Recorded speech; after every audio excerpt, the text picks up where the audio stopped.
So, interestingly enough, normally I usually like to say, so in this episode, I'm going to talk about this, but I'm just going to start us off with one quote, and I'll probably even use it towards the end, and it's going to make sense. Sex for a woman is measured in the currency of a man. Hold on to that. We'll definitely come through and use it.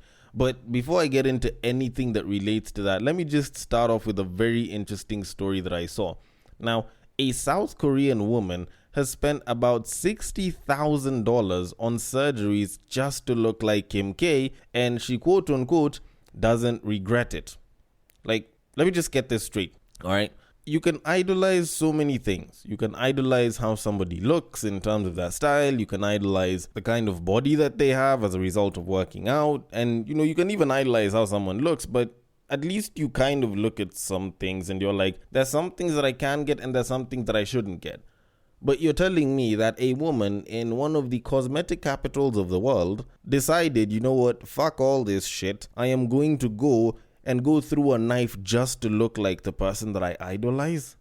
Like, are we the ones that aren't as dedicated? Because honestly, what the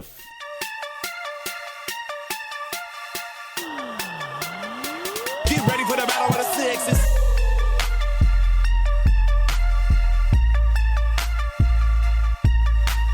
Now, as the story goes, Cherry Lee, who was born with the name Han Beol, which I'm hoping I haven't butchered it completely, grew up watching Kardashian, the 41-year-old lady, and has longed to be like Kim K. Now she says, and I quote, "Kim has always been an inspiration to me, and she's the most beautiful woman in the world in my eyes." Lee gushed to the Southwest News Service recently. Lee had her first surgery when she was 20, doing a procedure to get double eyelids, whatever the fuck those are. The now 28-year-old has also went under the knife to get surgeries including 3 Brazilian butt lifts, 2 breast augmentations, and several facial reconstruction jobs. Her look has evolved so much that many people don't realize that she's Asian, including some of the people close to her. Alright, so let's look at it like this. Shorty has pretty much idolized Kim K so much that she is going out of her way to look like Kim K. Like, I don't know if you can call this a case of like mental issues that she probably needs to address. Like, I feel like even though you idolize someone or something, you shouldn't idolize it to the point where you become obsessed with it. And this is one example. Like, how the fuck do you go for 3 Brazilian butt lifts, 3 BBLs, just with an aim to look like Kim K? Like, it makes absolutely zero sense. And I feel like in future, we're actually going to start having conversations about how people have over-idolized celebrities to the point that they're going above and beyond, not just to bend over for them, but to, take up their looks and whatever it is that they so-called talk about and idolize and feel.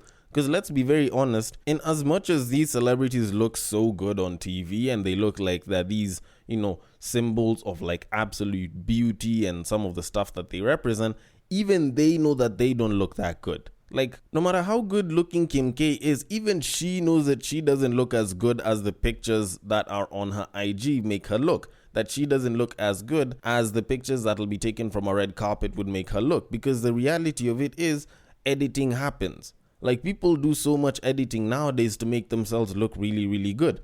A very good example was Khloe Kardashian, because a bit of a while back, she actually uploaded of herself in like au natural, like no makeup, no special editing, no nothing, before eventually deleting the post, of which I kid you the fuck not. Like, I'm a guy that likes thick babes. I will always talk shit about celebrities and editing and shit, but I kid you the fuck not. Khloe Kardashian in her natural form in that picture actually looked really beautiful. But because there was stuff like certain marks somewhere, the body lines weren't all that perfect and everything, there was no additional makeup and editing on her face. Like, when I saw the other pictures of Khloe Kardashian, I was like, this shorty looks completely unreal compared to what it is that she looks like in reality. And that's something that people now have to start accepting. Because up until we start accepting that some of these beauty standards are just genuinely unreal, people will continue going to get fake shit on them, trying to make themselves look as good as something or someone else, yet they probably shouldn't even do all that much and they probably look great just the way they are. But then again, since I wasn't the one that paid for her surgery, I'll just leave it at that and get on with the podcast, which I should have started in the very typical fashion where I start by saying, Welcome to Breaktime on West Side, your number one breaktime podcast, coming to you from Nairobi, Kenya. The man on the mic is a man who still refers to himself as asthmatic because of his love of ass. And even with that love of ass, I still do not see any justification to get 3 BBLs. 3 of them. He's a man who once believed that bukkake was a Japanese form of martial arts. It is none other than your tall, dark, and mildly handsome man, Sir Denver B. The show is Battle of the Sexes, our weekly love, sex, and relationships show where I get to talk about ass, I get to talk about sex sometimes, but I like to talk about relationships as well. And if you do feel like you would like to contribute to the making of the episode, or you feel like you would like to give feedback on a past episode or an episode that you're listening to right now, then the place to do it at is at Breaktime on West Side on IG, at Breaktime on West Side on Facebook, and on Twitter you can use at Bagaka the D. Slide into any one of those DMs. I will always be happy to respond and reply. And I usually like the feedback that y'all give me because sometimes it helps influence future episodes. Now, that said and done, I do have quite a bit to talk about, and I have a lot of ranting to do because I recently got some news that apparently Future has made another woman pregnant. Like, this is supposedly baby number 15. There's 10 to 11 that the public know about, but there's sort of like 4 or 5 that are believed to be there in like secret and shit. And here's the thing. First of all, I was actually supposed to discuss this on Tweet Street last week. So if you were listening to the beginning of Tweet Street last week and it sounded a bit weird, it's because I cut it off because for the first time ever in my history of podcasting, I actually forgot to talk about one of the things that I was supposed to talk about. And I didn't realize it up until I was at like the final stages of editing when I was throwing in the instrumentals and everything. So this was a story that I was actually supposed to bring there. But that aside, now, when you kind of look at it, by the time you're becoming a baby mama by Future, I feel like at this rate, we need to stop blaming Future for having any more kids. Like, people have said that he's the leader of toxicity and he's like the toxic guy that other toxic guys look up to. But you know what? I'm no longer blaming Future at this point. At this rate, I'm literally just blaming the babes. I'm not blaming anyone else besides the babes. Yes, you can throw some blame to Future, but I'm keeping it mostly on the babes. Because here's the thing. While I was on Snapchat last week, I actually stumbled upon like a quick video where there was the whole Future and Ciara storyline of like what happened and everything. And it was particularly interesting. Babes told Ciara that Future has baby mamas and shit, and you know, he's not a great guy, but you know, they were all lovey-dovey and shit. They even got engaged even when the kid was born and all. And then stuff eventually ended, and I think Ciara was roughly about baby number 6 or some shit. And when you kind of look at like Future's track history, like you're seeing that Future has had like say 8-9 baby mamas, of which 2 of them happen to be fairly big celebrities in pop culture right now. That is Ciara and Lori Harvey. The others are mostly IG models and shit, and you know, those ones you can kind of put them in the back burner and shit. But all in all, considering that we know that he has at least, not at most, not you know exactly, at least 10 baby mamas. At this point in time, if you're going to shag the nigga, you probably already know that, like, this guy is probably going raw, he's probably nutting inside. So you already know whether you like it or whether you don't. If you get pregnant by this guy, you're just going to be added to the list of numbers of babes who've served as incubators for Future's genetic material over the past couple of years. Like, I don't even think this guy's been trying to have kids for like a long time. Like, this guy started producing kids probably like late 2010s, if not the mids. And he's pretty much been producing babies consistently. It's like, you know, instead of new year, new album, you know, it's like new year, new baby. And if anything, I know that in the Bible it says reproduce and fill the earth, but I don't know. I feel like when Future goes to heaven, him and God will probably just sit down together and he'll be like, bruh, I know what I said, but my nigga, you probably overdid it a little bit, you know. I know you took what I said literally, but I think you kind of overdid what it is that I was talking about. And the thing is, at the end of the day, we kind of have to blame the babes. Because at the end of the day, women are the custodians of sex. Women hold the keys to sex. That's something that I've said for a very long time, that whether you like it or not can actually be very easily proven. Because at the end of the day, if she doesn't open her legs willingly, then it's probably rape. Like, that's just what it is. If the shorty doesn't open her legs willingly to you, then whatever it is that you're doing is going to be considered as rape. It's not sex. So when you look at every single one of these babes are opening their legs to Future, and they can see this guy for the past couple of years has produced more children than albums, and they pretty much let him put a baby in them time and time again. You kind of have to ask yourselves if they're actually looking to get their own kids and they just didn't find any high class nigga that was gonna do it for them, or if maybe they were chasing an extra buck through child support. Like, that's what I'd probably ask. But all in all, considering that she is between numbers 10 and 15, I'm like, you know what? Like, join the statistic, be among the many different babes that Future leaves a baby in, you know? Have a baby by him, baby. Possibly be a millionaire. Anyways, all that said and done, we do have to leave that aside and move things on. So on to our main topic of today. And I'm sure some of you might not know of this person, but if you're a baby, probably know him. If you're a guy, probably not all that much, and if you do, it's not for the best reasons. But there's this very interesting sex-positive lady on IG known as Oloni. Now, Oloni is originally from the UK, and she defines herself as a sex and relationships expert. Now, she was recently on the Laid Bare podcast, where she was talking about the idea of preferences and body counts and shit, and she ended up questioning why it is that guys have a preference for body counts, and she went on to give a couple of explanations which sounded a little bit sketchy in my book. Now, as usual, I'm gonna play the clip for you because this is something that we definitely need to talk about, and I feel like this one is probably going to have me triggered in a way that I haven't been triggered in quite a long time. So here it is. If a guy has a preference of their body count, do you think that's Why do you childish? have a preference? I was discussing this with my sister the other day. People think like preferences is just a get out card. Where does your preference come from? Your preference isn't just born with you when you come into this world. Your preference is created off your environment, what you see society doing. Mm-hmm. That is how your preference is created. I never came out of the womb liking men who were just 6 foot. Society made me believe that it is normal for a guy to be taller than a woman in a relationship. So naturally, women want men who are a bit taller. So where is that preference coming from? And your experiences. Your preference for wanting a woman who's less experienced comes from patriarchy. It comes from women, you know, historically being policed through their sexuality and society not seeing that sex is for women. That is where your preference for having a low body count is coming from. It's coming from not wanting your boys to laugh at your face and be like, oh, beat that. Okay, yeah, you beat that, but now she's with me. Okay, so what? Like, am I going to pretend I've never been with a guy who girls have fucked before? Yeah, I have. What can I do? Like you said before, we are not possession. We are real people. So, yeah, just because you fuck 100 people doesn't mean that that girl should vanish and turn into dust. She too deserves love, respect, and companionship. Whew, there's a lot to disagree here.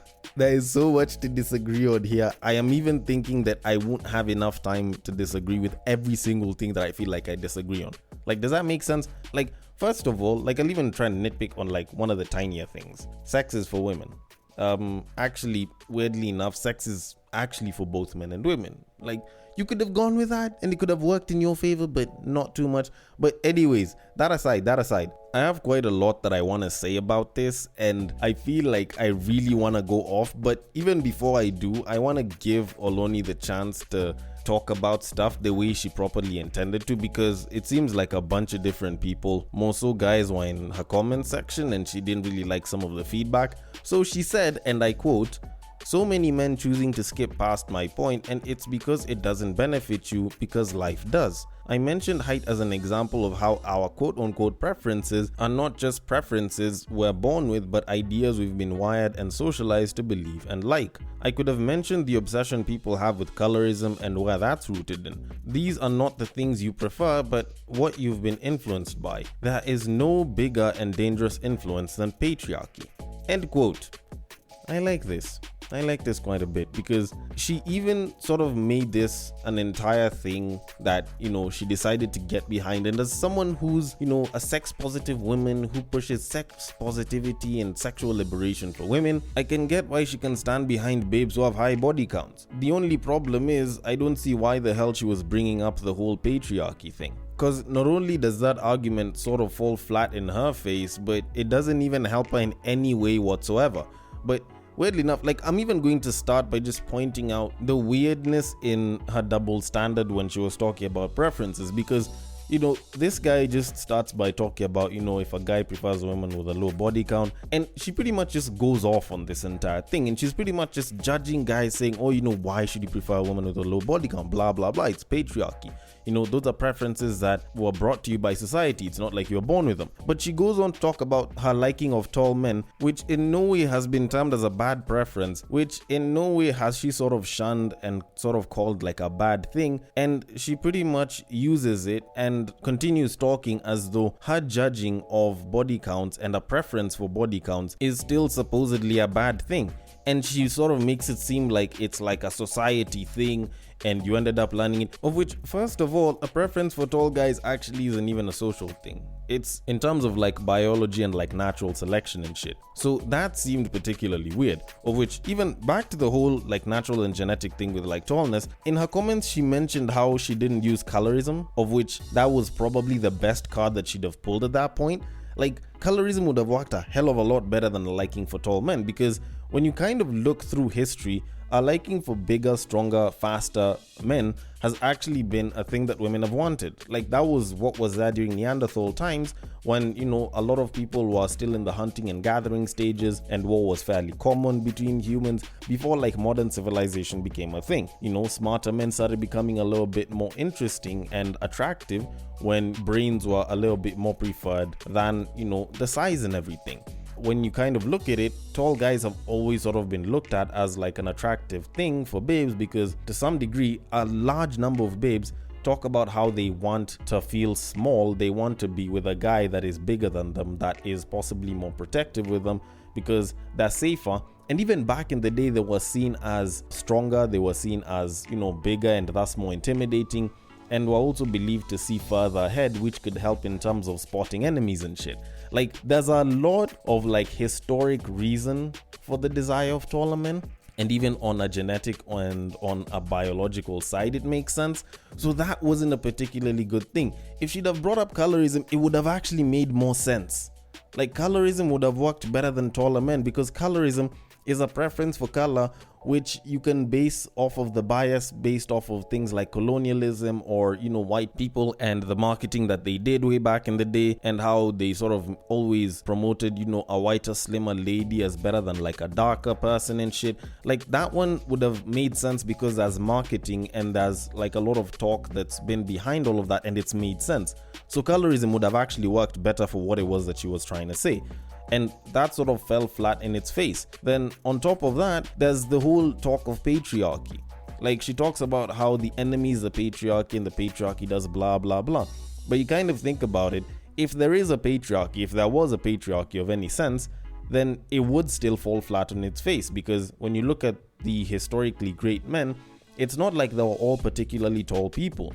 You look at Julius Caesar, it's not like he was a particularly tall person. Napoleon Bonaparte, who used to, dominate in terms of war and shit, he was a very, very short person. Like, in no way does this so-called ideology of patriarchy even substantiate the desire of taller men. Like, it doesn't work in any way whatsoever. And also the whole body count thing does not work with the whole talk of patriarchy. Because if you're to think about patriarchy in its purest sense, which is supposedly, men are trying to dominate and oppress women and shit, then how would it make sense that I'm trying to prevent my other homies from hitting a babe that I consider to be beautiful, or, a different babe that I consider to be bangable, by creating something that works for me that makes her look bad? Wouldn't she be more averse to giving it to other dudes? Like, if it was all about the promotion of other men and the oppression of other women, then body counts would actually work in women's favor as opposed to men, because I'd be letting more of my niggas hit and we'd all be running for the babe with a higher count because she's supposedly a much better shag, right? Like, guys are mostly numbers people, so that would work in their favor as opposed to the babes. So if anything, this patriarchy argument kind of also falls flat in its own face. And this is why I don't like it when babes usually bring up the whole body counts topic, and they usually try and talk about it from their point of view, because there's very little understanding on why it is that body counts exist. Like, for us guys, there's a very, very easy way that a little bit of inflection from a bunch of guys and even just talking about it would actually sort of point it out. The body count exists because sex for guys is a challenge and getting sex is a reward. So if we can manage to, detail the number of rewards, it's almost like a high score to a certain degree. And yes, that has some level of social validation behind it because sex in and of itself is a challenge. And, from years back, it's been harder for guys to bang a woman. So if you can bang more women, you're seen as a much more superior guy. And yes, there's dangers to that form of social validation, but it's been there and it's still a very powerful thing in our society today. Now, the problem is, while body counts are sort of made with guys in mind, and the more the merrier for guys, it works in the direct opposite for babes, because if you have a much higher body count as a babe, then it automatically becomes a problem for you, which is why babes are not very open about talking about their body counts, which is why babes will count some and not count others in the name of their body counts. A babe can go for a threesome and call it as one body as opposed to two in the case of a guy. Babes will reset their body counts every year or after they've gone through a certain period or some shit. And that was something that I noticed quite a bit on Twitter at like the beginning of 2020. Babes were like, what, I'm restarting the body count, blah, blah, blah. A shorty is standing a different age, she's resetting her body count and shit. But guys would never do that because that's a record of more or less our scores in terms of women who let us bang. And the thing is, nowadays, guys aren't putting as much of a reliance on body count, and that one's mostly because there's more and more babes that are having more and more sex. And, we have much fewer babes that are virgins. So we're trying to sort of not reduce the number of babes that we'd want to be with to absolute zero. So we'd much rather take a more lenient approach. It's kind of like when you're in a room with like 5 ugly babes, you kind of go for the hottest looking one who might not be the finest babe, but she looks better than the rest. It's kind of how us guys will sort of function. Like, we'll always go for a better option instead of having to wait for as long as possible for the absolute best, most ideal option that there is there. And that's kind of a reason why there's a lot less of a reliance on body counts, but there is still a reliance on having a much lower body count, because at the end of the day, we don't want a shorty who's been passed around like a blunt, because just like a blunt, we'll end up throwing you away when we're done. Like, it's pretty much just that. And not to knock on her credibility or anything, but if the person who will entertain and post up stories of babes busy cheating on their dudes by, getting railroaded by like 3-4 different dudes before going back to her man because she doesn't like the sex from her man, or, shagging a dude raw and letting the guy come inside and then going back to the boyfriend's place and the boyfriend starts by eating her out and she hasn't even showered. Like, if you have the babe that's been entertaining these stories and pretty much almost pushes babes to go and shag as much as possible, busy coming to tell you that body counts shouldn't be a thing, like, not in a bad way, but I wouldn't exactly think that whatever it is that she's saying about dudes for dudes is actually going to benefit dudes. Like, it just sounds like it's supposed to help babes who have a high body count, who fuck around a lot, to, find their own sense of love and shit.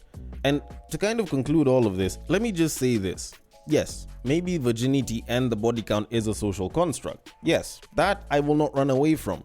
But just because it's a social construct and it's something that exists because of society and shit, doesn't mean that it's from a bad place.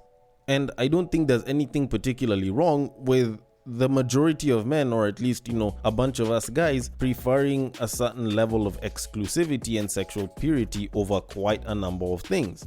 Because at the end of the day, when we look at the idea of easy come, easy go pussy, and we think about its ability to be loyal, maybe we might be wrong. Yes, maybe we might be wrong.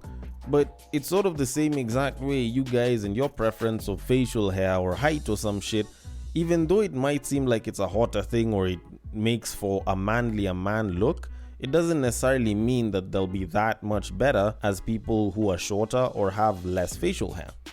At the end of the day, it's all just preferences, and you can agree with the ones that I have about women, or you can disagree with them, and I can agree with some of the ones that you have about men or disagree with them, but at the end of the day, they're preferences. That's stuff that we prefer, and we sometimes have our own reasons for preferring them. And you don't have to like them, but at the end of the day, there are preferences. They're not yours, so I don't see why it is that you need to judge them. Although, then again, I might be wrong about all of this shit. So I want your thoughts on this. The DMs are open on Facebook and on IG. It is at Breaktime on Westside. On Twitter, it is at Bagaka the D. Thank you so much for listening all the way till the end. And if you are listening through Castbox, feel free to drop your thoughts and comments below, and I will attend to them accordingly. And I will catch you guys on the next break.